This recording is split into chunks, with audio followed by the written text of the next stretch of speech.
बोले सनातन धर्म की जय। आचार्य सदगुरु स्वामी टेवराम महाराज की जय। तपस्वी मूर्ख सदगुरु स्वामी सर्वानंद महाराज की। कृष्ण सर्वकर्ममुखी सदगुरु स्वामी शांति प्रकाश महाराज की।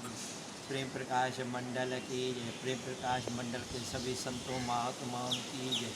गंगा गोदावरी गायत्री गौ माता की। सर्व पितृ देवता की जय। गौ माता की जय।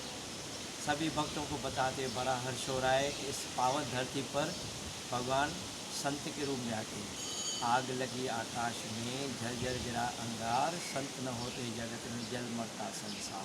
संत जगत में बड़े काम को आते हैं, मिटा कर खौफ मरने का अमर बनाने सिखाते हैं। वैसे ही हमारी 3 पातशाही कृष्ण स्वरूप सदगुरु स्वामीजान महाराज जी का आगामी 3 अगस्त सोमवार रक्षाबंधन नारियल पूर्णिमा के दिन है, लेकिन मैं आज ही उनकी लीला का आरंभ कर रहा हूँ। जिनको उनकी जीवन कथा नहीं मालूम है, मैं उनको प्रत्यक्ष में बताता हूँ।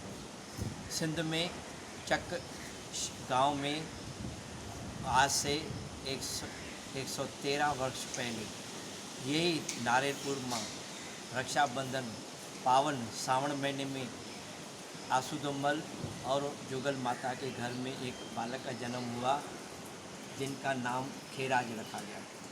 वो संत सेवी थे, माता पिता और सच्चाई सादगी पे चलते थे और नाम का सुमरण करते थे। जब भी स्वामी जी प्रकट हुए तो उनकी माता ने उनको पेट में ही पहले श्रीमद् भागवत, शिव पुराण आदि का उसमें पहला अध्ययन किया। जो संस्कार पेट में बच्चे को आता है वही आगे चलकर रंग दिखाता है। वैसे ही स्वामी जी के कान में उनके पिता नारायण ओम का जाप कराते थे, क्योंकि माता पिता के जो शुभ संस्कार है वही हमें जवानी और बुढ़ापे तक काम आता है। इसलिए बोलते हैं ना, जैसा संग वैसा रंग, जैसा अन्न वैसा मन, जैसा पानी वैसी वाणी। इसलिए संतों की शरण में आने से हमें शुभ संस्कार शुभ संग मिलता है और दुनिया से हम न्यारा रहते हैं। दुनिया स्वार्थी है, वो काम के और पैसे के लालच में आपसे मोह रखती है, लेकिन आप जब भी दुखी होते हैं या कुछ भी कष्ट होता है तो कोई पूछने नहीं आता है। लेकिन संत और गुरुदेव वो हमारे को बच्चे जैसा बोलते हैं, प्यारे आप कुशल पूर्वक है, आपका धंधा चलता है, आपके परिवार में कुछ कठिनाई तो नहीं है, तो वो आशीर्वाद से वो मिटा सकते हैं। वैसे ही सतगुरु महाराज ने जन्म लिया, वो भी श्रावण महीना। श्रावण महीने में 3 की पूजा होती है, भगवान शिव और भगवान कृष्ण का भी जन्म इसमें होता है, और साथ ही चतुर्मास संत महात्मा इस महीने में करते हैं। तीनों का समागम होता है, गंगा जमुना सरस्वती। उन्हीं के पावन नारियल पूर्णिमा, इसमें क्या होता है, रक्षाबंधन में भाई को बहन राखी बांधती है और ये अटल बंधन होता है जो मिटता नहीं है।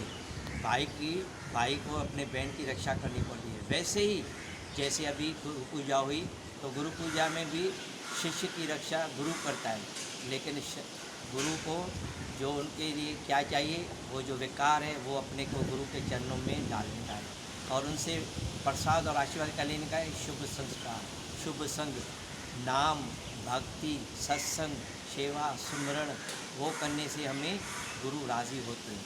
इसलिए तो सतगुरु महाराज जी कहते हैं ना, सतगुरु तेरा हो रखवाला, मालिक तेरा हो रखवाला, आगे राखे पीछे राखे, इर्द गिर्द तुझको राखे, राखे गुरु चौरा।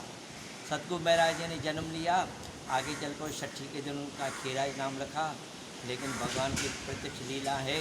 9 वर्ष में उन्हें बड़ी माता निकली, जिसमें उनकी जो बाहर की जोत है आँखों की वो चली गई। तो पिता आसुदेव राम, क्योंकि पहले जो भी माता पिता थे ना सिंध में, सबको शुभ संस्कार, अंदर से मन शुद्ध होता था, अंदर से उनको सच्चाई प्रकट होती थी। इसलिए उन्होंने शाहपुर वाले संत सेऊराम हरचूराम के दरबार में गए और वहाँ कि ये मेरा बेटा है, इनको आप बाहरी रोशनी दें, आँखों में ज्योति दे, जैसे वो संसार में सुखी रहे, किसी के अधीन न रहे। तो हरचूराम ने कहा कि आप बालक को यहाँ छोड़ के जाए, लेकिन सतगुरु स्वामी महाराज के करोड़ों जन्म के पहले पुण्य किए थे, संतों का संग किया हुआ था, भगवान से उनका मेला था, तो उन्होंने क्या किया, पहले ही सेवा आरंभ की। प्रज्ञाचक्षु होके भी 9 वर्ष में 6 बरस रहे, लेकिन उन्होंने उन गुरु स्थान की, शाहपुर स्थान थले की क्या सेवा की।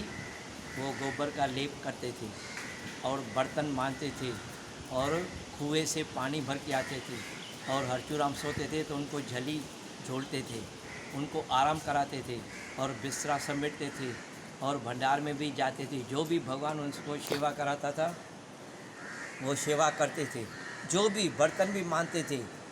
तो वो सेवा ने इनको रंग लगाया, और 6 बरस के बाद उनके पिताजी आसूदामल साईं हरचूराम के पास आए। उन्होंने से कहा कि भाई बच्चे को क्या हुआ, अभी आप